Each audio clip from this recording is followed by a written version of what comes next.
pandangan yang umum adalah bahwa Allah itu Esa. Ya, namun hadir dalam 3 kepribadian. Bapa, Anak sebagai Tuhan Yesus Kristus, dan Roh Kudus. Tuhan tuh nggak mungkin nggak tritunggal. Tuhan setelah bangkit dari kematian, itulah dia Tuhan. Arti Yesus ini nanti mati dulu baru bangkit jadi Tuhan ya? Betul. Itu bukan lahir sudah dari awal. Dari awal dia Tuhan, dari awal dia Tuhan. Oh, dari awal dia sudah Oke, baik. Dari awal sudah Tuhan. Nah, berarti di Lukas 2 nomor 11 itu yang lahir Tuhan atau manusia? Tuhan. Tuhan Anda lahir sebagai manusia. Tuhan lahir sebagai manusia. Berarti Tuhan Anda manusia? Tidak.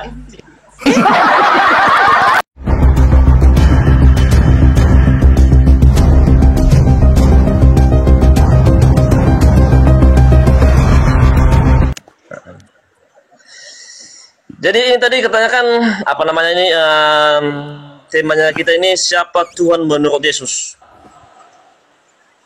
Ya. Jadi kalau menurut saya ini Yesus ini mengidentifikasi Tuhan sebagai Bapaknya dan Tuhan semesta alam. Itulah Yesus. Jadi poinnya itu Yesus bukan Tuhan ya? Yesus mengidentifikasi Tuhan sebagai Bapaknya dan Tuhan semesta alam. Terus Yesus Tuhan atau bukan Tuhan? Tuhan. Berarti Tuhan? Minum dulu. Minum dulu baru naik. Karena Yesus itu ya, dalam iman kami Kristen, ya, dia itu diutus untuk penyelamat dunia. Oke, begini saja Karena Pak. Tuhan kami itu dalam logika Kristen, pandangan yang umum adalah bahwa Allah itu Esa. Namun hadirnya dalam 3 pribadi, Bapa, Anak, Yesus Kristus, dan Roh Kudus. Pak, ini kita pakai data saja Pak, biar kita tidak kemana-mana Pak, langsung boleh ke jantung saja kayaknya. Ya, ini Pak. Nah, di sini di Matius 12:15 perikopnya di sini Yesus hamba Tuhan. Hamba ini siapa? Tuhan ini siapa Pak? Silakan. Ini dulu saya kan menjelaskan ini siapa Tuhan menurut Yesus. Jangan dulu Anda mengajukan pertanyaan sama saya. Saya dulu menjelaskan, biar saya dulu jelaskan itu menurut iman saya itu Yesus siapa? Tuhan atau bukan? Ya kan? Begini. Andi mau kasih pertanyaan sama... Coba kita baca Matius 11 ayat 27. Matius 11 ayat 27. Kenapa tidak dari 25, Pak? Saya menjelaskan Tuhan itu menurut Tuhan atau Tuhan Yesus itu Tuhan atau bukan. Oh iya, Pak. Berarti boleh enggak kita baca dari Matius 11 27 kan? Tapi kita dari 25 boleh tidak? Biar dapat poinnya. Nggak dapat penjelasannya itu. Oh, nggak dapat penjelasannya, iya. Matius 11:27. Ini kan, iya. Anda kan bertanya, siapa Tuhan menurut Yesus? Oke, baik, ini saya baca. Semua telah diserahkan kepadaku oleh Bapakku, dan tidak ada seorang pun mengenal anak selain Bapa, dan tidak seorang pun mengenal Bapa selain anak, dan orang-orang kepadanya anak itu berkenan menyatakannya. Terus Yohanes 17 ayat 3. Yohanes 17. Inilah hidup yang kekal, itu mengenal engkau satu-satunya Allah yang benar, dan mengenal aku Yesus Kristus yang telah engkau utus. Amin. Yohanes 20:17.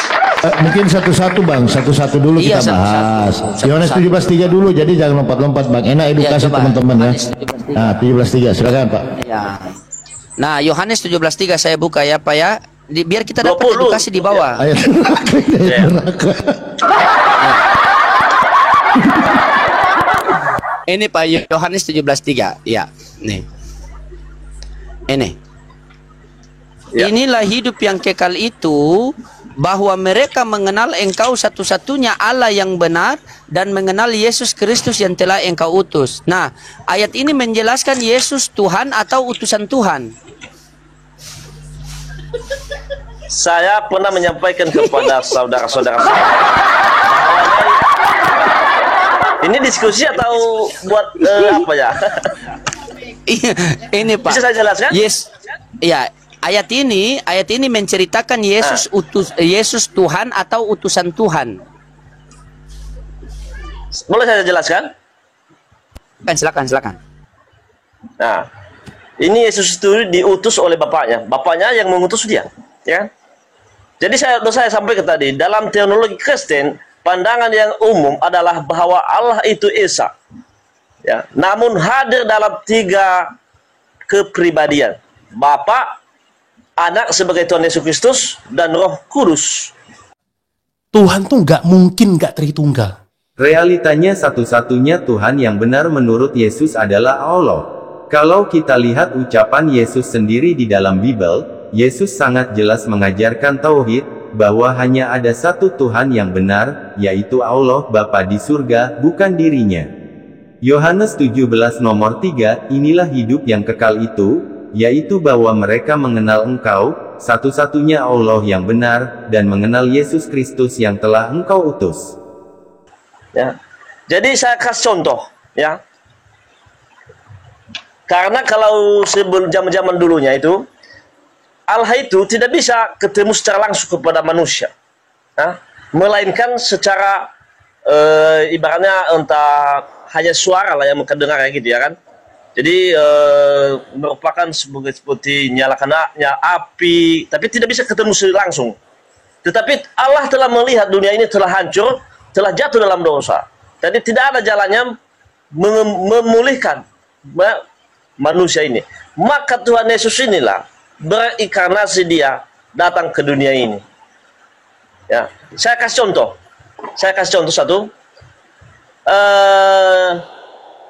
Sebuah merpati, satu burung merpati yang terluka, dan datanglah seorang manusia ingin menolongnya. Tetapi karena wujud manusia berbeda dengan wujud merpati, maka merpati ini takutlah sama manusia ini. Oh, ya. Iya betul. Maka berpikirlah manusia ini dia ya, jadi merpati. Bagaimana saya? Ini contoh loh. Iya betul. Contoh ya. Iya. Jadi berpikirlah manusia ini, bagaimana cara saya menolong seekor merpati ini? Kalau wujud saya sebagai manusia, dia takut lari dia, padahal dia terluka. Ya kan? Makalah berpikir dia, ya kan? Biarlah saya berubah menjadi seekor merpati juga, ya kan? Jadilah berubah dia jadi seekor merpati. Dan misalnya begini, dia menolong si merpati tadi. Iya, misalnya begini, Alija, nama Anda siapa Pak? Nama Anda? Alijar. Ya? Oke, misalnya Alijar ini, ya baik. Misalnya Alijar ini lihat ada monyet yang terluka. Alijar mau menolong monyet, karena monyet takut sama Alijar, berarti Alijar jadi monyet dulu.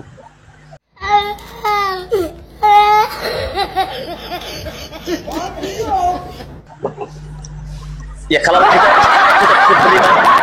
kita kepribadian manusia ini, ingat dulu, ya. Kalau kepribadian manusia ini tidak bisa berubah apa-apa kita ini. Iya, ini kan contoh. Oh gitulah. Kalau contoh, iya. Iya berarti Alijar jadi monyet. Ini contoh kan? Iya. Saya harus pahami. Karena, kita contoh. Saudaraku ini kebanyakan pertanyaan jebakan. Tidak, ini contoh kan tadi Alijar bilang ada merpati yang terluka, kan? Ada merpati yang terluka. Nah, bagaimana kita manusia mau menolong merpati yang terluka ini? Nanti merpati lari walaupun dia terluka. Makanya itu berubahlah dia jadi merpati supaya menolong itu. Ya. Nah, saya ambil analogi yang sama, tetapi berbeda jenis. Ada monyet yang terluka. Alijar mau menolong monyet itu karena Alijar takut monyet itu yang terluka lari, maka Alijar menjadi monyet. Ini contoh, ya kan? Kenyataan ini kenyataan. Jangan pakai pertanyaan jebakan. Saya ikutan hobi Anda. Oke, kita ulang sekali lagi. Ini hanya contoh, ini hanya contoh. Ingat sekali lagi, ini hanya contoh. Oke, ini hanya contoh ya. Ada monyet yang misalnya kakinya luka. Ya, Alijar mau menolong monyet itu. Tetapi karena datang dengan wujud manusia, monyet ketakutan. Maka Alijar jadi monyet. Ya kan? Ya, sebagai contohnya. Enggak, ini kenyataan.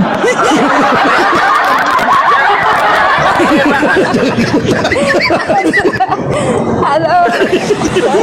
Ya ampun. Begini Pak. Enggak, Pak, ini saya begini Alijar. Begini. Sabar dulu. Oh iya, silakan. Sabar dulu ya. Ya. Sakit perut saya doakan monyet. Kita alon-alon aja dulu. Memang pernyataan saudaraku ini pertanyaan jebakan. Ya. Pertanyaan jebakan. Saya tadi mengawalkan dari contoh seorang manusia dan merpati sebagai contoh, ya kan? Karena Anda tidak percaya dengan inkarnasi. Ya, tadi saya contohkan tadi, ini kan cuma contoh. Saya mengatakan contoh tadi biar kita agak simpel kan. Saya mengatakan kalau ada monyet yang terluka, Arijal mau nolong monyet ini karena datang dengan fisik manusia, pasti monyet ketakutan kan. Maka berubahlah Arijal menjadi monyet untuk menolong monyet yang terluka tadi. Betul kan? Ya. Berarti Arijal monyet kan?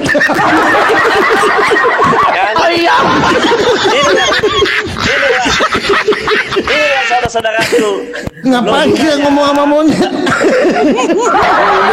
Inilah jebakannya sangat luar biasa, saudara-saudaraku. Saya tanya dulu sama saudaraku. Saya tanya dulu. Menurut agama saudara, ya, mengajar yang baik atau yang buruk? Yang baik. Yang baik. Pasal rokok dulu ya Pak, pasal rokok. Ya. Jadi jebakan saudaraku ini baik atau tidak? Lah baik kan saya mengitu. Oke, baik kita rubah, baik kita buka tidak usah monyet ya. Kita tidak usah monyet. Oke, baik. Kalau Anda tersinggung dengan kata monyet kita rubah. Misalnya ada ular yang terluka. Ada ular yang terluka. Saya nggak tersinggung. Cuma saya nanya, jebakan saudaraku ini baik atau tidak? Itu mengarah framing itu. Framing bagaimana? Kan saya mengikuti narasi Bapak. Apa bedanya logika saya dengan logika Anda? Cuma bedanya jenis, yang Anda merpati, saya monyet. Tunggu Goira satu-satu Goira. Diam dulu kau. Contoh saja muncul kau. Begini Pak, mending kita berdiskusi sesuai data yang tertulis. Boleh tidak Pak? Boleh? Apa tadi yang saya sampaikan tadi? Oke, baik, sabar. Oke. Siapa Tuhan menurut Yesus? Oke, baik. Coba Anda buka. Coba. Oke, baik. Coba Anda buka Lukas 2 nomor 11. Lukas 2 ayat 11. Kita start dari situ biar kita bebas. Silakan. Nah, baiklah. Lukas 2 ayatnya yang 11. Iya, silakan.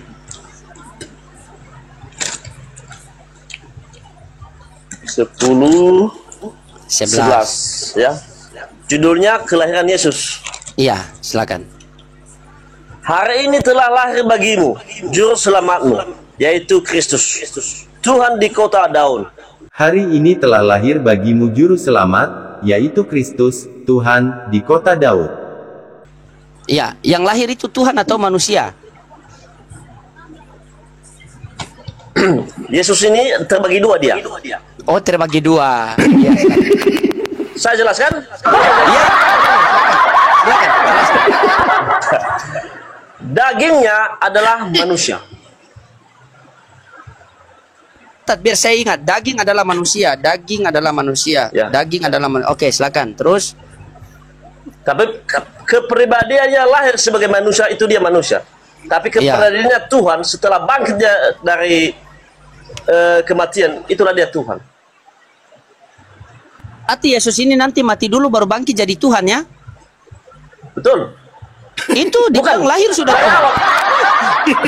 Dari awal dia ada Tuhan, dari awal dia ada Tuhan. Sebab untuk itulah Kristus telah mati dan hidup kembali, supaya ia menjadi Tuhan, baik atas orang-orang mati, maupun atas orang-orang hidup.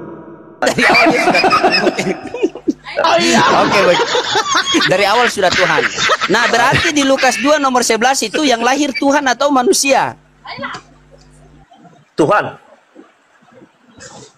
Tuhan Anda Lahir sebagai manusia. Tuhan lahir sebagai manusia.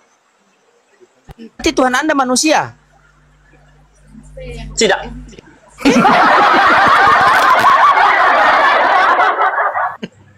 Lahir itu Tuhan atau manusia? Boleh saya ingatkan? Oh, boleh ingat. Dia Tuhan lahir sebagai manusia. Karena dia melihat dunia ini, sudah hancur, ya, sudah ditimpa oleh dosa. Tapi tidak ada jalannya, ya, selain dia turun ke dunia ini memberi jalan yang terbaik, ya kan? Jadi sebelumnya Tuhan ini telah mengutus. Oh, baik. Telah Mantap, saya suka. Iya, baik. Saya akui.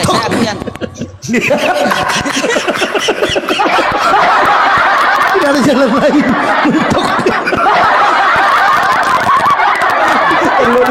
Bapak Gembala nggak bisa ditanya gitu. Lain kenapa habis boleh. Ini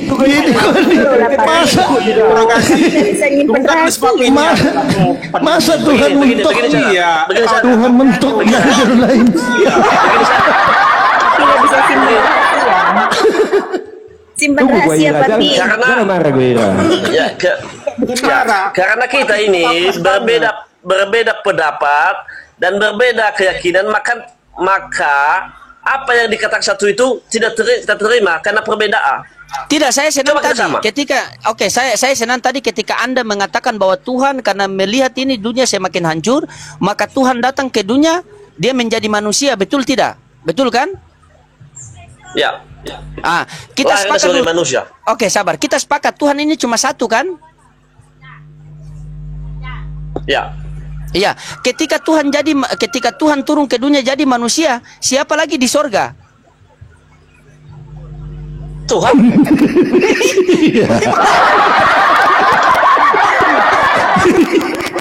Bang Alizar, palingnya dia turun aja. Malu-maluin aja. Siapa yang